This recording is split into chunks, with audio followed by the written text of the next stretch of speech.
김태식 씨는 부산에서 서울로 가는 502번 버스를 타고 추운 아침에 올랐다. 낡고 헤어진 옷, 달아 빠진 신발, 그리고 손에 든 색이 바랜 청가방은 사람들의 시선을 즉시 끌었다. 그는 고개를 숙인 채 구석 자리를 찾으려고 했지만 속삭이는 소리가 들려왔고 그 소리는 충분히 그가 들을 수 있을 만큼 컸다. 저 사람이 뭐야? 이런 차에 타다니. 무슨 냄새야? 한 달은 안 씻은 것 같아. 그 말들은 시간이 흐르면서 그의 자존심이 이미 많이 상한 마음에 날카로운 침처럼 찔려왔다. 그는 그 자리에서 사라지고 싶었지만 그럴 수는 없었다. 그의 가방 속에는 서울병원에 누워있는 손자 현우에게 줄 작은 쌀포대와 참기름 한 병이 있었다. 그는 자신이 편해지기 위해 이 버스를 탄 것이 아니었다. 오직 손자를 치료하기 위해 희망을 간신히 붙잡고 서울로 가려던 것이다. 그 유일한 가족인 손자의 치료비를 마련하기 위해서였다. 젊은 기사인 이동주는 불편한 표정을 지으며 김 씨를 내려다보았다. 이 아저씨, 내려요.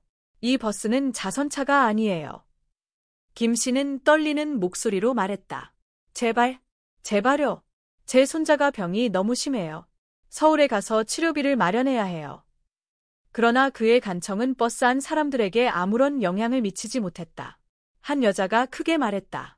내려. 저 사람 때문에 다들 견디기 힘들어. 김 씨는 그대로 멈춰서서 손에 쥔 가방을 꽉 쥐고 눈시울을 붉혔다. 그 순간 그는 그저 누군가가 이해해주고 도와주기를 간절히 기도할 수밖에 없었다. 버스 안은 무거운 공기로 가득 차 있었다. 김 씨는 버스맨 뒷자리에서 움츠리고 앉아 얼굴을 숙여 냉담한 시선들을 피하려 했다. 차가운 소문이 여기저기서 흘러나왔다. 저 사람, 갈 곳이 없나 보네. 봐, 정말 사회의 짐이네. 김 씨는 고개를 들지 못하고 거친 손으로 무릎에 놓인 작은 살포대를 움켜잡았다. 누군가가 빼앗을까 봐 두려운 듯이 창밖을 바라보며 그는 막 떠난 가난한 고향 마을을 떠올렸다. 경상북도의 시골, 그의 고향은 겨울마다 춥고 매서웠다. 낡은 기와 지붕을 가진 집들이 황폐한 들판 사이에 고요하게 자리 잡고 있었고 웃음소리는 드물게 들려왔다.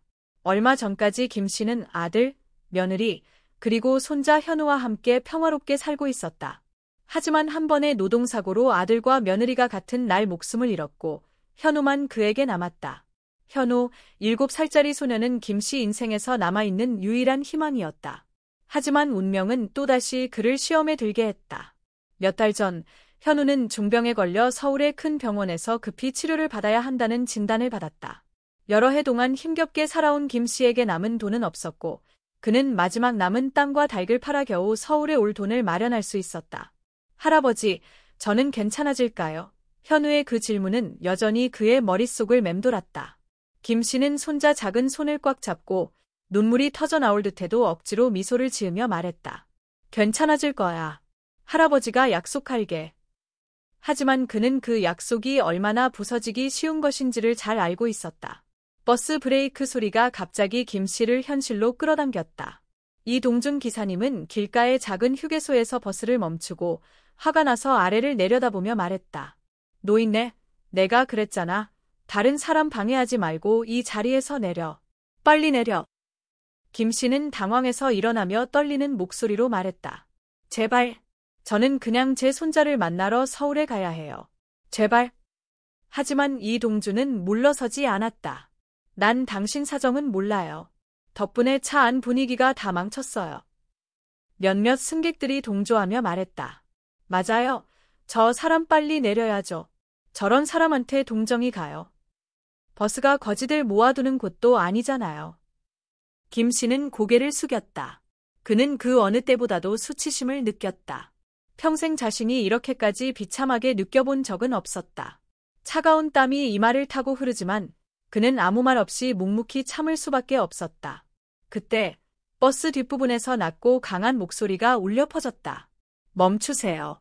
누가 당신에게 어른을 그렇게 대하라고 했어요. 버스 안은 갑자기 조용해졌다. 모든 시선이 그 말을 한 사람, 중년의 여인, 한지원 씨에게 쏠렸다.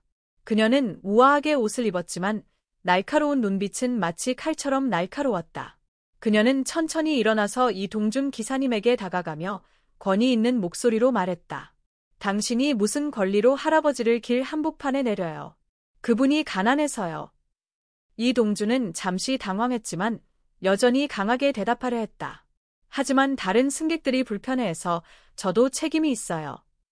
한지원 씨는 말을 끊었다. 당신의 책임은 모든 승객을 안전하게 목적지에 데려다주는 거지 그들의 상황을 이유로 사람을 모욕하는 게 아니에요. 만약 당신이 불편하다면 그 문제는 그분에게 있는 게 아니라 바로 당신 자신에게 있어요. 버스 안은 다시 고요해졌다. 몇몇 승객들이 고개를 숙여 한지원 씨의 눈길을 피했다. 한지원 씨는 김 씨를 향해 고개를 돌리며 목소리를 부드럽게 했다. 할아버지는 아무 잘못도 없어요. 앉으세요. 정말 죄송합니다. 할아버지가 겪으신 모욕에 대해 사과드려요. 김 씨는 잠시 망설이며 슬픔이 가득한 눈으로 그녀를 올려다보았다. 그는 처음으로 이번 여행 중 누군가가 자신을 위해 서 있는 것 같다는 느낌을 받았다. 그는 작은 소리로 말했다. 고맙습니다. 고맙습니다. 한지원 씨는 미소를 지으며 다시 버스 안의 승객들을 쳐다보았다. 여기 있는 분들 중에 인생에서 한 번도 어려움을 겪지 않은 분이 있나요? 자신이 약할 때 무시받고 싶지 않다면 왜 다른 사람에게 그런 짓을 할 수 있나요? 그녀의 말은 마치 사람들의 무감각을 깊이 찔렀다. 몇몇 승객들이 고개를 끄덕이며 속삭였다. 버스 안의 공기는 서서히 바뀌었다. 이동준 기사님은 더 이상 아무 말도 하지 않았다. 그는 운전석으로 돌아가 다시 여행을 시작했지만 그의 눈빛은 마치 무언가 깨달은 듯했다. 버스는 부산에서 서울로 가는 고속도로를 따라 계속 달리고 있었다. 차 맨 뒷자리에 앉아있던 김태식 씨는 조용히 앉아 두 손으로 살포대와 참기름 병을 꽉 쥐고 있었다. 마치 인생의 마지막 희망을 간직한 듯한 모습이었다. 한지원의 말이 그의 머릿속에 울려 퍼졌다. 그 말은 그의 고통을 조금이나마 달래주었을 뿐만 아니라 세상 모든 사람들이 차갑지 않다는 작은 불씨를 그의 마음속에 피워넣었다. 한지원 씨는 자리에 돌아가 앉은 뒤에도 김 씨를 계속 신경 썼다. 그녀는 창밖을 바라보며 똑바로 앉아 있었지만 김 씨의 얼굴에서 느껴지는 부끄러움과 체념의 눈빛을 잊을 수 없었다. 한숨을 내쉬며 다시 한번 자리에서 일어나 천천히 맨 뒷좌석으로 걸어갔다. 할아버지, 그녀는 부드럽게 말을 꺼내며 김 씨 앞에 앉았다. 몇 가지 물어봐도 될까요? 김 씨는 고개를 들어 흐릿한 눈에 깊은 주름이 잡힌 얼굴로 그녀를 바라보았다. 망설임이 묻어나는 표정으로 고개를 끄덕였고 떨리는 목소리로 말했다. 네. 뭐든지 물어보세요. 한지원 씨는 미소 지으며 그를 진정시켰다. 왜 서울에 가시는 건가요? 일을 찾으러 가시는 건가요? 김 씨는 고개를 살짝 숙이며 떨리는 손으로 작은 가방을 옆에 놓았다. 목소리가 막혀 나왔다. 제 손자, 현우, 제 유일한 손자가 병이 중해요. 부모님은 이미 돌아가시고 저는 그 애밖에 없어요. 의사 말로는 서울의 큰 병원에서 치료를 받아야 한다고 했어요. 그런데 돈이 하나도 없어요. 그저 일을 찾아서 조금이라도 벌어서 그의 치료비를 마련하고 싶습니다. 김 씨는 말을 멈추고 깊은 슬픔에 잠긴 듯한 눈빛으로 먼 곳을 바라보았다. 한지원 씨는 가슴이 아파서 아무 말도 하지 못했다. 할아버지 손자는 몇 살인가요? 그녀는 부드럽게 물었다. 7살이에요. 아직 어린데 많이 고생을 했습니다. 김 씨는 대답하며 주름진 뺨에 눈물이 흐르기 시작했다. 할아버지, 사실 저도 어렸을 때 그런 힘든 시절을 보냈어요. 한지원 씨는 따뜻한 목소리로 말했다. 전쟁 후 엄마는 우리 가족을 부양하기 위해 혼자 힘든 일을 하셨어요. 그때는 우리가 먹을 것이 없어서 이웃집에서 쌀을 얻어와야 했죠. 저도 사람들에게 쫓겨나고 무시당했어요. 우리가 가난해서요. 김 씨는 그녀를 보며 놀란 듯한 표정으로 고개를 끄덕였다. 정말? 그럼 할머니도 저처럼 힘든 시절을 겪으셨나요? 한지원 씨는 고개를 끄덕이며 슬픈 미소를 지었다. 삶은 저에게 어려운 순간에 누군가의 손길이 얼마나 중요한지를 가르쳐줬어요. 만약 그때 저를 도와주신 좋은 사람들이 없었더라면 지금 이렇게 할아버지와 대화할 수 없었을 거예요. 그녀는 잠시 멈추고 진심을 담아 김 씨를 바라보며 말했다. 할아버지는 혼자가 아니에요. 저는 할아버지와 손자를 도와드리고 싶어요. 함께 이 문제를 해결해 나갑시다. 김 씨는 놀라서 말이 나오지 않았다. 그의 나이든 눈에는 눈물이 가득했다. 그는 떨리는 목소리로 말했다. 할머니, 정말로 저를 도와주시겠어요. 그런데 저는 아무것도 드릴 게 없어요. 드릴 거 없어요. 할아버지, 한지원 씨는 부드럽게 웃으며 말했다. 삶에서 가장 중요한 것은 서로 도와주는 거예요. 서울에 도착하면 손자 병원에 입원시킬 수 있도록 조치할 거예요. 그리고 할아버지께서 원하시면 저희 회사에서 적합한 일을 찾아드릴게요. 버스 안은 다시 조용해졌다. 김 씨를 무시했던 승객들이 이제는 조용히 앉아 몇몇은 후회하는 듯 슬쩍 그를 바라봤다. 근처에 앉아있던 젊은 여성이 갑자기 입을 열었다. 할머니 말씀이 맞아요. 저도 그동안 할아버지에 대해 잘못 생각했던 걸 사과드려요. 할아버지, 저 정말로 할아버지와 손자가 잘 이겨내시길 바랍니다. 다른 승객들도 고개를 끄덕이며 속삭였다. 맞아요. 우리도 그렇게 하면 안 돼요. 모두 잘 되길 바래요. 버스 안의 분위기가 서서히 바뀌었다. 김 씨는 고개를 숙이고 눈물이 흐르며 목이 메었다. 감사합니다. 감사합니다. 뭐라고 해야 할지 모르겠습니다. 한지원 씨는 그의 어깨에 손을 얹고 부드럽게 말했다. 할아버지, 힘내세요. 손자도 할아버지가 필요해요. 저는 할아버지가 해내실 수 있다고 믿어요. 버스가 서울버스 정류장에서 완전히 멈췄을 때 김태식 씨는 천천히 내려갔다. 그의 굳은 발걸음은 삶의 고통과 어려움을 그대로 담고 있었다.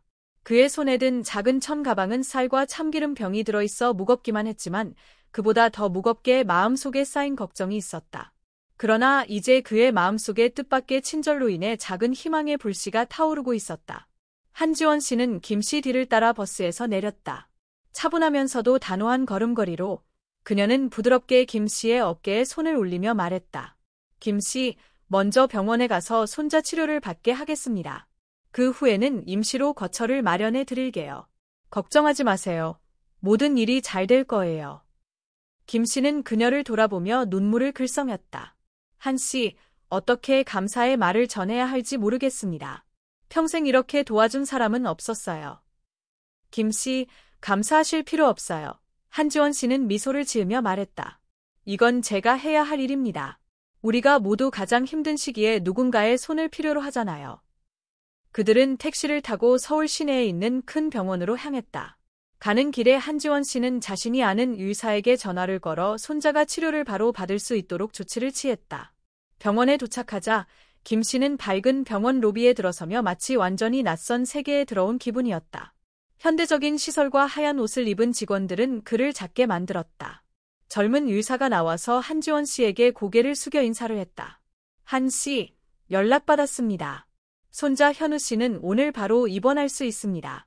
저희가 최선을 다해 치료하겠습니다. 김 씨는 고개를 깊이 숙이며 목이 메어 말했다. 의사 선생님, 감사합니다. 모두들, 감사합니다. 제 손자, 그는 제게 남은 전부입니다. 의사는 김 씨의 어깨를 가볍게 두드리며 위로의 말을 전했다. 최선을 다하겠습니다. 김 씨는 안심하세요. 모든 절차가 끝난 후 한지원 씨는 김 씨를 데리고 병원을 떠나 그가 지낼 곳을 마련했다. 그녀는 김 씨를 자기가 회사의 어려운 직원들을 위해 구입한 작은 집으로 안내했다. 집은 크지 않았지만 따뜻하고 기본적인 시설은 갖추어져 있었다. 김 씨, 이제 여기서 지내시면 됩니다. 집세나 생활비는 걱정하지 마세요. 손자분이 건강을 회복할 때까지 제가 모두 책임지겠습니다. 김 씨는 작은 방을 둘러보며 눈물을 글썽였다. 한 씨, 저는 어떻게 말해야 할지 모르겠습니다. 평생 이렇게 좋은 집은 상상도 못했어요. 김 씨는 좋은 삶을 살 자격이 충분히 있어요. 누구나 마찬가지예요. 한지원 씨는 부드럽지만 확신의 찬 목소리로 말했다. 내일부터 제 회사에서 일하실 수 있어요. 그 일은 김 씨에게 맞는 가벼운 일이어서 안정된 삶을 시작하실 수 있을 거예요. 김 씨는 고개를 숙이며 굳은 손을 떨면서 한지원 씨의 손을 꼭 잡았다. 정말 감사합니다. 정말 감사합니다. 한 씨가 아니었으면 저는 계속해서 살아갈 수 없었을 거예요. 김 씨, 감사합니다는 말은 필요 없어요. 한지원 씨는 부드럽게 대답했다. 그저 기억하세요. 안정되면 다른 사람들에게도 도움을 주는 사람이 되세요. 제가 김 씨에게 한 것처럼요. 그날 밤, 따뜻한 방에서 혼자 앉아있던 김 씨는 작은 청 가방을 조심스럽게 열었다. 쌀과 참기름 병이 이제 그의 유일한 소지가 아니었다. 수년 만에 그의 마음속에는 다시 한 번 더 나은 미래에 대한 희망이 피어오르고 있었다. 일주일 후 김 씨는 한지원 씨의 회사에서의 일이 안정되었다. 매일 그는 건물 앞 작은 정원을 돌보며 거친 손으로 조심스럽게 가지를 자르고 잡초를 뽑았다. 때때로 그는 나무 밑에 조용히 앉아 작은 꽃들이 만발하는 것을 바라보며 예전보다 훨씬 마음이 편안해졌다. 현우는 병원에서 계속 치료를 받고 있었고 그의 건강은 날마다 조금씩 나아졌다. 한지원 씨가 현우를 데리고 할아버지를 방문할 때마다 그것은 김 씨에게 가장 소중한 순간이었다. 현우의 웃음 한 번이 김 씨 인생의 고단함을 한순간에 씻어내는 바람 같았다. 어느 늦은 오후 김 씨가 나무에 물을 주고 있을 때 갑자기 뒤에서 서툴게 다가오는 발소리가 들렸다. 돌아보니 그것은 바로 그날 버스에서 김 씨를 내쫓았던 이동준이었다. 이동준은 머리를 깊이 숙이며 머뭇거리는 목소리로 말했다. 김 씨, 저 정말 죄송합니다. 그날 버스에서 김 씨에게 그렇게 행동한 건 잘못이었습니다. 변명의 여지가 없습니다. 그냥 제가 너무 이기적이고 성급했어요. 용서해 주세요. 김 씨는 이동준을 바라보며 원망 없이 차분하고 이해하는 눈빛을 보냈다. 그는 살짝 고개를 끄덕이며 따뜻한 목소리로 말했다. 이동준 씨, 난 당신을 비난하지 않습니다. 평생을 무시받는 시선에 익숙했으니까요. 그런데 그날 한지원 씨가 없었다면 아마 모든 희망을 잃었을 겁니다. 우리 모두 실수를 할 때가 있죠. 중요한 건 그것을 깨닫고 고치는 것입니다. 이동준은 고개를 들며 눈물이 그렁그렁한 눈으로 김 씨를 바라봤다. 그는 다시 한번 고개를 숙이며 말이 막혔다. 감사합니다. 김 씨는 제가 생각했던 것보다 훨씬 너그럽네요. 앞으로는 절대로 그런 행동을 하지 않겠습니다. 한지원 씨는 멀리서 이 모습을 지켜보며 다가왔다. 그녀는 이동준을 바라보며 날카로운 시선 속에서도 부드러운 어조로 말했다. 이동준 씨, 중요한 건 사과하는 것이 아니라 앞으로 어떻게 행동할 것인가입니다. 인애는 말에만 있는 것이 아니라 행동으로 보여야 합니다. 이 점을 꼭 기억하세요. 이동준은 고개를 숙이고 고개를 끄덕였다. 알겠습니다. 저는 더 나은 사람이 되도록 노력할게요. 감사합니다. 김 씨, 한지원 씨 소중한 교훈을 주셔서 감사드립니다. 그 후 이동준은 버스에서의 태도를 바꿨을 뿐만 아니라 자원봉사 활동에도 참여하기 시작했다. 그는 어려운 승객들을 위한 기부를 조직하고 버스 안에 무료 생수도 제공하며 노약자들이 내리거나 탈 때 돕기도 했다. 어느 날 그는 한 할머니가 무거운 짐을 들고 버스를 타려고 애쓰는 모습을 보았다. 이동준은 다가가서 조심스럽게 할머니를 도와 버스에 태우고 짐을 의자 옆에 놓아주었다. 이를 지켜본 한 젊은 승객이 크게 말했다. 이 운전사 정말 친절하네요. 이렇게 좋은 사람은 드물어요. 이동준은 미소를 지으며 대답했다. 가끔은 작은 친절이 누군가의 삶을 훨씬 더 편안하게 만들어줄 수 있습니다. 그동안 병원에서 현우는 마지막 치료를 마쳤다. 퇴원하는 날, 현우는 할아버지를 향해 달려가며 기쁜 목소리로 말했다. 할아버지, 저 건강해졌어요. 이제 학교에 다시 갈 수 있죠, 할아버지. 김 씨는 무릎을 꿇고 떨리는 손으로 손자를 꼭 안아주며 눈물을 흘리며 말했다. 그래, 현우야. 내가 학교에 갈 수 있을 거야. 더 좋은 삶을 살게 될 거야. 할아버지가 약속해. 그 모습을 지켜보던 간호사들과 의사들은 감동을 금치 못했다. 그중 한 명이 조용히 말했다. 삶은 정말 기적 같아요. 조금만 희망이 있으면 모든 것이 바뀔 수 있습니다. 김 씨와 현우의 이야기는 한지원 씨의 회사는 물론 김 씨가 일하는 동네에도 퍼지게 되었다. 이전에 무관심하고 차가웠던 사람들은 이제 김 씨를 동정의 눈빛으로만 바라볼 뿐만 아니라 필요할 때 기꺼이 도와주기도 했다. 어느 날 한지원 씨는 김 씨를 자신의 사무실로 초대했다. 그녀는 김 씨를 바라보며 부드러운 목소리로 말했다. 김 씨, 저는 김 씨에게 한 가지 말씀드리고 싶습니다. 김 씨는 단지 도움을 받은 것이 아니라 많은 사람들에게 영감을 주었습니다. 그중 저도 포함되어 있어요. 김 씨는 제게 어떤 절망적인 순간에도 굳건한 믿음과 인내가 희망을 가져올 수 있다는 것을 가르쳐 주셨습니다. 김 씨는 고개를 숙이며 목이 메인 목소리로 말했다. 감사합니다. 한지원 씨, 만약 한지원 씨가 아니었으면 저와 제 손자는 오늘 같은 날을 맞이하지 못했을 겁니다. 한지원 씨는 미소를 지으며 결연한 눈빛으로 말했다. 김 씨, 감사할 필요 없습니다. 이제 우리가 해야 할 일은 주변 사람들에게 좋은 것을 전파하는 것입니다. 어느 봄날 아침, 김태식 씨는 한지원 씨의 회사 건물 앞 작은 정원에 서 있었다. 그가 매일 돌보는 꽃들이 따뜻한 햇빛 아래서 만개하고 있었다. 그는 부드럽게 몸을 굽혀 마른 꽃가지 몇 개를 잘라내며 이 일에서 느껴지는 소박한 기쁨을 마음속으로 음미했다. 부산에서 서울로 가는 버스를 타고 떠난 이후 그의 삶은 많이 달라졌다. 어느 누군가의 발소리가 뒤에서 들려왔다. 김 씨는 고개를 들어보았고 그가 바로 현우라는 것을 알았다. 현우는 손에 학교에서 그린 그림 한 장을 들고 빠르게 김 씨에게 달려갔다. 할아버지, 이거 봐요. 이건 할아버지 그린 그림이에요. 김 씨는 그림을 받아들고 집중해서 살펴보았다. 그림 속에는 꽃에 물을 주는 노인이 그려져 있었고 그 얼굴에는 온화한 미소가 떠 있었다. 그 뒤에는 푸른 하늘과 함께 찬란한 햇살이 비추고 있었다. 현우야, 내가 정말 잘 그렸구나. 김 씨는 감동에 젖어 눈시울을 붉히며 말했다. 할아버지는 내 그림 속의 주인공이 될 줄은 몰랐어. 현우는 밝게 웃으며 말했다. 할아버지는 제 영웅이에요. 할아버지가 아니었으면 저는 이렇게 건강하게 살 수 없었을 거예요. 김 씨는 손으로 현우의 머리를 쓰다듬으며 행복감을 느꼈다. 그날 오후, 한지원 씨가 김 씨를 방문했다. 현우가 꽃들과 함께 놀고 있는 모습을 보며 그녀는 만족스럽게 미소 지었다. 김 씨, 이 정원은 점점 더 아름다워지네요. 김 씨의 정성 덕분이에요. 한지원 씨가 다가가며 말했다. 김 씨는 일어나 고개를 숙여 감사의 인사를 했다.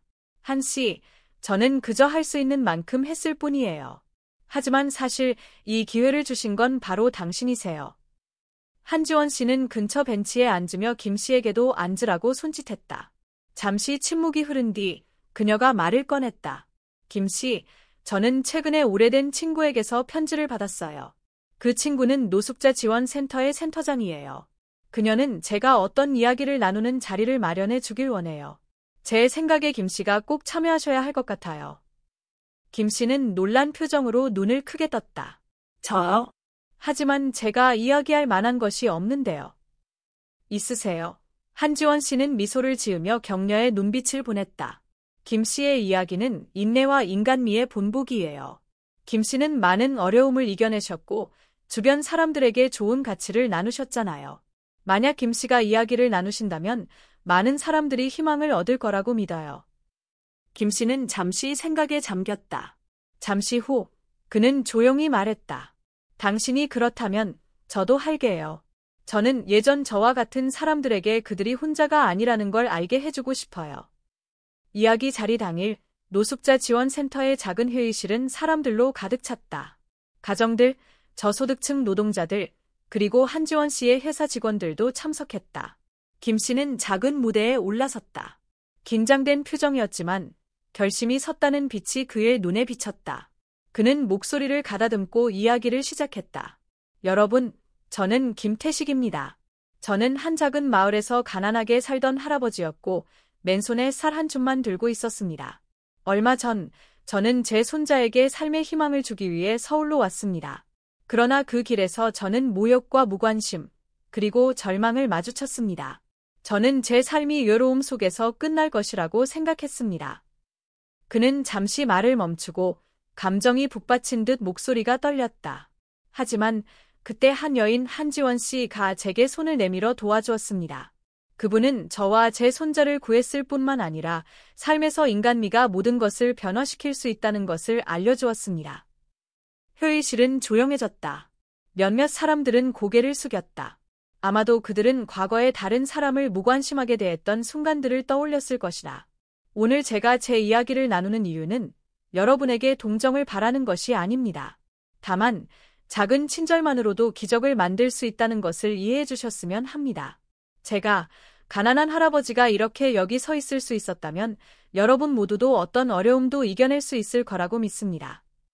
김 씨가 말을 마치자 회의실에서는 박수갈채가 터져 나왔다.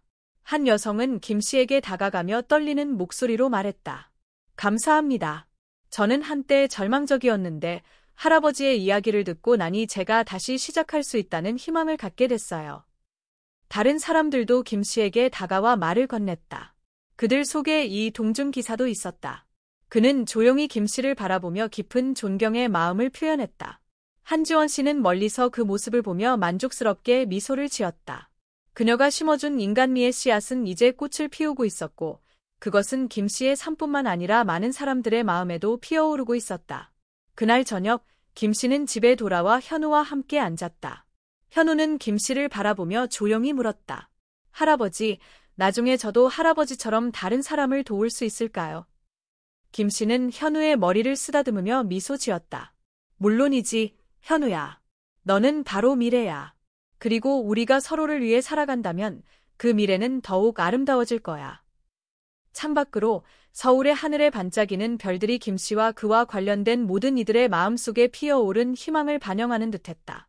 시간이 흐르면서 김태식 씨와 그의 손자 현우의 삶은 점차 안정되기 시작했다. 현우는 건강한 몸과 활기찬 정신으로 학교로 돌아갔다. 매일 학교가 끝나면 그는 할아버지의 사무실로 달려갔다.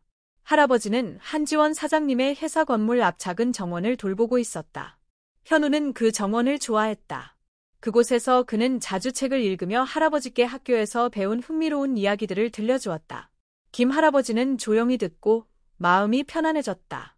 그에게 있어 손자가 웃는 모습을 보는 매 순간은 인생에서 주어진 가장 큰 보상이었다. 어느 날, 한지원 사장님은 사무실에서 회의를 소집했다. 모든 직원들이 참석했으며 김 할아버지도 그 자리에는 잘 참여하지 않지만 함께 있었다. 한지원 사장님은 연단에 서서 방안을 둘러보며 말했다. 오늘 그녀는 감동적인 목소리로 시작했다. 저는 여러분께 우리가 실행할 계획에 대해 나누고자 합니다.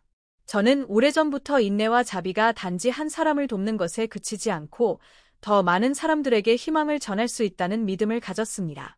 그래서 저는 어려움을 겪고 있는 사람들을 돕기 위한 공동체 지원 기금을 만들기로 결심했습니다. 방 안에서는 놀람의 속삭임이 가득했다. 한 직원이 손을 들고 물었다. 사장님, 이 기금은 어떻게 운영될 예정인가요? 한지원 사장님은 미소를 지으며 환하게 답했다. 이 기금은 가난한 노동자들, 홈리스들, 그리고 학교에 다닐 수 없는 아이들을 돕는 데 집중할 것입니다. 우리는 단순히 금전적인 지원뿐만 아니라 그들이 다시 시작할 수 있는 기회를 제공할 것입니다. 그녀는 김 할아버지를 향해 시선을 돌렸다. 마치 특별한 메시지를 전하려는 듯 했다. 김 할아버지, 그녀는 계속해서 말했다. 할아버지의 이야기가 저에게 큰 영감을 주었습니다. 할아버지는 어려움을 극복했을 뿐만 아니라 주변 사람들에게 희망을 전파하셨습니다. 그래서 저는 할아버지를 이 기금의 대표로 초대하고 싶습니다. 할아버지의 이야기가 계속해서 다른 사람들에게 동기를 부여할 수 있도록요. 방 안은 박수 소리로 가득 찼다. 김 할아버지는 당황스러워서 할 말을 잃었다. 잠시 침묵이 흐른 후 그는 일어나서 고개를 깊게 숙이며 말했다. 한 사장님, 제가 자격이 될지 모르겠지만 사장님과 모든 분들의 믿음을 저버리지 않도록 최선을 다하겠습니다. 몇 주 후 지원 기금이 공식적으로 출범했다. 그 행사로는 대형 문화센터에서 많은 사람들이 참석한 가운데 열렸다. 성공적인 사업가부터 가난한 노동자들까지 수백 명이 모였다. 김 할아버지는 한 사장님과 함께 무대 위에 섰으며 처음으로 자신의 인생 이야기가 중요한 의미를 지니고 있음을 깨달았다. 여러분, 안녕하세요. 그는 떨리는 목소리로 시작했지만 진심이 담겨 있었다. 저는 김태식입니다. 저는 한때 가난하고 절망적인 노인이었습니다. 하지만 낯선 사람의 자비 덕분에 다시 시작할 수 있는 기회를 얻었습니다. 오늘 이 자리에 있는 이유는 제 고통을 이야기하려는 것이 아니라 우리 모두가 다른 사람을 도울 수 있다는 것을 상기시키기 위함입니다. 한 사장님이 저에게 해주신 것처럼요. 그는 잠시 멈추고 청중을 바라보았다. 현우는 회사 직원들과 함께 앉아 있었다. 저는 이 기금이 다리를 놓는 역할을 하기를 바랍니다. 그래서 누구도 혼자서 어려움을 겪지 않게 되기를 바랍니다. 행사는 끝날 때까지 박수 소리로 울려 퍼졌다. 그 후 많은 사람들이 김 할아버지에게 다가와 자신들의 이야기를 나누며 그가 해낸 일에 대한 감사의 뜻을 전했다. 한 중년 남성은 피곤한 모습이었지만 눈빛은 고마움으로 가득했다. 그가 김 할아버지에게 말했다. 김 할아버지, 할아버지의 이야기를 들으니 저 자신을 돌아보게 됩니다. 저는 더 이상 길이 없다고 생각했었지만 지금은 다시 일어설 수 있을 것 같다는 믿음이 생겼습니다. 김 할아버지는 그 남성의 손을 잡으며 부드럽고 따뜻한 목소리로 말했다. 절대 포기하지 마세요. 우리 모두는 극복할 수 있습니다. 믿음을 잃지 않는 한. 회사의 분위기도 눈에 띄게 변화했다. 직원들은 더 효율적으로 일할 뿐만 아니라 기금이 주관하는 자선 활동에도 자발적으로 참여했다. 김 할아버지의 정원은 이제 회사의 상징이 되었으며 사람들은 평화와 자비의 가치를 되새기기 위해 자주 그곳을 찾았다. 어느 날 오후, 현우는 김 할아버지의 손을 잡고 그늘 아래 앉았다. 현우는 물었다. 할아버지, 저도 이 기금을 도울 수 있을까요? 저도 저와 같은 아이들을 돕고 싶어요. 김 할아버지는 웃으며 말했다. 물론이지, 현우야. 너는 이제 건강을 되찾았고, 너는 나에게 가장 큰 영감을 주는 존재야. 언젠가 너는 많은 사람들을 도울 거야. 나보다 훨씬 더 많이 말이야. 현우는 밝게 웃으며 눈빛에 가득한 희망을 담았다. 해가 지고 김 할아버지는 작은 발코니에 서서 황금빛 정원을 바라보았다. 그는 첫 번째 버스를 탔던 날 작은 쌀 자루와 무거운 마음을 떠올렸다. 지금은 모든 것이 달라졌다. 그는 더 이상 자신만을 위한 희망을 찾은 것이 아니라 다른 사람들에게도 영감을 주는 존재가 되었다. 그의 마음 속에는 강력한 신념이 울려 퍼졌다. 인생은 가혹할 수 있지만 자비의 마음은 언제나 길을 밝혀준다. 김태식 씨의 삶은 이제 완전히 달라졌습니다. 매일 그는 건물 앞 작은 정원에서 열심히 일하며 한지원 씨와 함께 지원 기금을 운영하는 일에 참여하고 있습니다. 그는 기금의 행사에서 자주 얼굴을 비추며 자신의 이야기를 나누고 어려움을 겪고 있는 사람들에게 영감을 주고 있습니다. 어느 가을 아침, 선선한 바람 속에서 김 씨는 정원에서 현우와 함께 앉아 있었습니다. 두 사람은 떨어지는 노란 낙엽을 보며 드문 평온한 기분을 느꼈습니다. 할아버지, 현우가 말을 꺼냈습니다. 한지원 씨가 저에게 말했어요. 그녀의 기금에서 부산의 어린이 지원센터를 새로 열려고 한다고요. 할아버지께서 그곳에 가셔서 운영을 도와주셨으면 좋겠다고 하셨어요. 할아버지는 가실 생각이 있으신가요? 김 씨는 잠시 침묵하며 먼 곳을 바라보았습니다. 부산으로 돌아가는 것은 그가 처음 시작했던 곳이자 그에게 고통스러운 기억과 어려움이 얽힌 곳이기도 했습니다. 하지만 그것은 또한 더 많은 사람들을 도울 수 있는 기회이며 예전에 자신과 같은 사람들에게 희망을 줄 수 있는 기회이기도 했습니다. 김 씨는 현우를 바라보며 부드럽게 물었습니다. 현우야, 할아버지는 무엇을 해야 할까? 만약 내가 간다면 우리는 이곳을 떠나야 하고 이곳에서 친숙해진 사람들과도 이별해야 할 거야. 하지만 여기 남아있으면 다른 사람들을 도울 기회를 놓칠까 봐 걱정이 되네. 현우는 할아버지의 손에 손을 얹으며 맑은 눈빛으로 할아버지를 똑바로 바라보았습니다. 할아버지, 저는 할아버지 마음이 가는 대로 하시는 게 좋을 것 같아요. 할아버지께서 어떤 결정을 하시든 저는 항상 할아버지 곁에 있을 거예요. 현우의 짧지만 진심 어린 대답에 김 씨는 감동을 받았습니다. 그날 밤, 그는 잠을 자지 못하고 천장을 바라보며 가슴 속에서 무거운 질문들이 떠올랐습니다. 결말, 선택과 교훈. 결국 김 씨는 두 가지 선택을 앞두고 있었습니다. 서울에 남기, 한지원 씨와 함께 기금에서 계속 일하고 작은 정원과 마음이 맞는 사람들과 함께 지내는 삶을 이어가는 것. 이 선택은 특히 현우에게 안정감과 안전을 주는 선택이 될 것입니다. 부산으로 돌아가기. 자신이 한때 고향이라 불렀던 부산에서 새로운 지원센터를 운영하며 그곳에서 사람들에게 사랑과 희망을 전달하는 선택. 이 선택은 현재의 삶을 떠나고 아픈 기억들과 마주하며 다시 시작하는 선택이기도 합니다. 여러분은 김 씨가 어떤 길을 선택해야 한다고 생각하시나요? 개인적인 책임과 공동체의 사명을 어떻게 균형 있게 조화시킬 수 있을까요? 현대 사회와의 연관.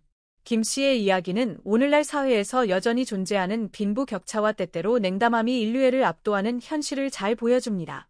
하지만 동시에 작은 친절의 행동이 다른 사람들의 삶을 변화시킬 수 있으며 그 변화는 결국 우리 자신에게도 영향을 미친다는 사실을 알려줍니다. 오늘날 많은 사람들이 너무 바빠서 다른 사람들의 어려움을 돌보지 못할 때가 많습니다. 그러나 한지원 씨처럼 잠시 멈추어 다른 사람들을 보고, 듣고, 도와준다면 우리는 큰 변화를 일으킬 수 있습니다. 김 씨의 여정은 우리 모두가 변화의 일부분이 될 수 있음을 일깨워줍니다. 그가 선택한 길이 무엇이든 그 길은 중요한 교훈을 전달합니다. 삶은 단지 받는 것이 아니라 주는 것이기도 하며 우리가 주는 것들이 결국 우리를 정의하게 된다는 것입니다. 그렇다면 여러분은 김 씨의 입장이라면 어떤 결정을 내리시겠습니까? 안정적인 길을 선택하시겠습니까? 아니면 더 큰 변화를 만들기 위해 도전을 선택하시겠습니까? 그 답은 바로 여러분의 마음 속에 있습니다.